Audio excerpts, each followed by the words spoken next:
Hi everyone, my name is Norat Bello and this is my first video on YouTube channel, and in this channel I'll be talking about my experiences and lifestyle, and most of all the possible ways of immigrating to Canada. In this particular video I'd like to talk about how I got a job offer from a Canadian employer back in when I was in Nigeria. And if this video is something that catches you by interest, kindly stay tuned and I'll be right back. And please do not forget to hit the subscribe button and also give this video a thumbs up at the end of the video if it's really worth it. Thank you so much and I'll see you soon.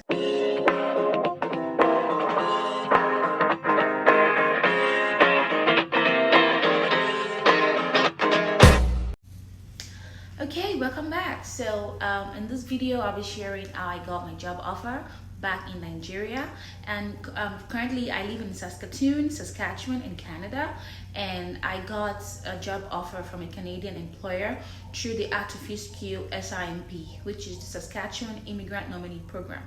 So I moved to Canada 2023, which is this year, February, and the job offer came through for me September.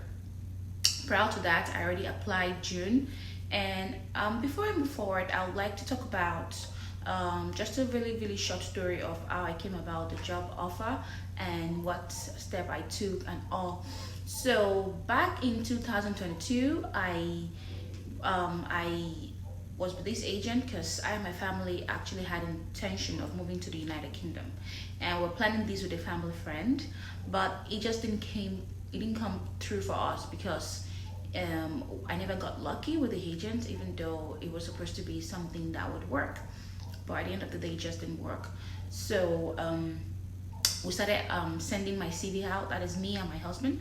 We started sending my CV out to employers in the US, in the UK as well, and also employers in Australia and also in Canada. So at some point what we keep getting was, unfortunately you didn't make it to the next stage of the recruitment process, unfortunately you were not picked, and then it was a lot of unfortunately, trust me. I know if you're in this process you know exactly what I mean. So it was really something that really had a toll on me, and I had to stop applying for job. But my husband never quit. Even though he had to go to work, he would still find time to send my CV. So back to 2022 June, he sent out my CV to one of the Canadian employer, and then we never heard from anybody. We just thought that maybe it just didn't work, but we never stop, we never pause, we just keep on. Persistent is the key. You have to keep on doing whatever it is you really want so that you get a result at the end of the day. So September, fast forward to September, I received an email saying that am I still interested in working with the employer. I don't want to reveal the gender too. And I was so happy, and this is how my story changed.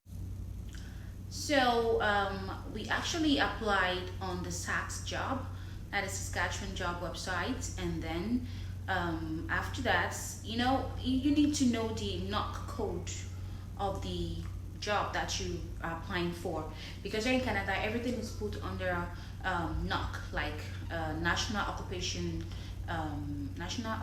classification. Yeah, that's what it means. Every job has a code, like a number. For me, I applied as a personal care aide, which is also healthcare assistant back in Nigeria. So the NOC code at the time that I applied was NOC 3413 on the NOC C. It's actually a very middle class skilled work. It's not the one that has to do with NOC A or B or O. It's actually NOC C, and it requires little or minimal experience. They require that you have just 1 year experience in any of the job you're looking for, or also they also require that you do IELTS, which is just band 4, and your 1 year experience has to be paid. It is very important because they're going to require that you submit your offer letter of your current employer and also your CVs, showing that yes, you've worked there, pay stubs, all of these are one of the document that was part of the document that was required that we should submit. So I would remind that whenever you want to use the SACS job to apply, you need to understand the NOC code that you're applying for. Sometimes NOC code, I mean the job title will also be written there anyway. You need to, for example, personal care aid was what was on the SACS job, and the one that we know it about, I'll know it for, is healthcare assistant back in Nigeria. So if you're so confused about the job title, you can easily go on Google and look for and just search it out, like what are the roles and duties of a personal care aid. Then you have to tally this particular occupation with what you're currently doing, because it might not really sound like what you're looking for. But trust me, when you make a little research about the duties of the particular job title that you found in there, I mean on the SACS job, you'll be more enlightened onto what to do next. So that's what I did. I realized that personal care aid is the same thing as healthcare assistant, so I just go for it. I went for it, and now I got it, and now I'm living in Canada, living my best life. So guys, that is it. You just have to give it a shot and pray and work hard. Never give up is one of the things that get me going. Okay, so I got this mail from the employer asking if I was still interested in working in the care home, and I was super excited. And then I replied the employer that, oh yes, of course I would. I'm still very much open to opportunities abroad. And then we had a little interview, and then I passed, and then she gave me my I was given my job offer. And now this is what happened. Because I came in through SIMP, which is the Saskatchewan Immigrant Nominee Program, and it's under the Art of Few skill. This Art of Few skill are the skills that are that people, prospective employer here in Canada, are unable to find people locally to fill the position, and the government of Saskatchewan give them the opportunity to recruit an international candidate. So it's hard to fill. It is really hard for them to fill those vacancies here locally. That is why they actually had to open this platform for them to be able to bring in international skilled worker. So this is how it works. So I was given my job offer letter and also job approval letter. This might be a little bit difficult to take in, but as the video persists, you would get to understand. Or better still, I'll make a video separately to highlight every document, every document that is needed or required for this process. And I'll also share the link on how you can sign up on SIMP and also sign up on SACS job actually, and then you start applying, because that was the platform that we got this job from. So after that, I had to go to the Oasis network, because this is the network or the platform that's you need to apply to get nominated. Yes. After receiving my job offer letter from my employer and also job approval letter, these are the two documents that I need to sign up to sign up on Oasis network. So after that, and mind you, it is not a point-based route. It doesn't require you to have any 15-point or boost your opportunity in getting nominated. No, it is not point-based, and it also requires no POF. Proof of fund is not required here. So I got to the Oasis network, I signed up, and then I started supplying, giving them all the documents they ever needed. I'm gonna make a video on all the documents that you would need to apply for this to be nominated. So it took us about 1 month plus to get nominated, and after which we proceed with IRCC. Okay, so we were nominated, and before I move forward, I forgot to mention that I came with my family, which is my husband and my son, and I recently had a baby here in Canada. This is going to be another video too. So I came with my husband and my son, and because I came on a work permit, my husband was given an open work permit, because I came on a closed work permit.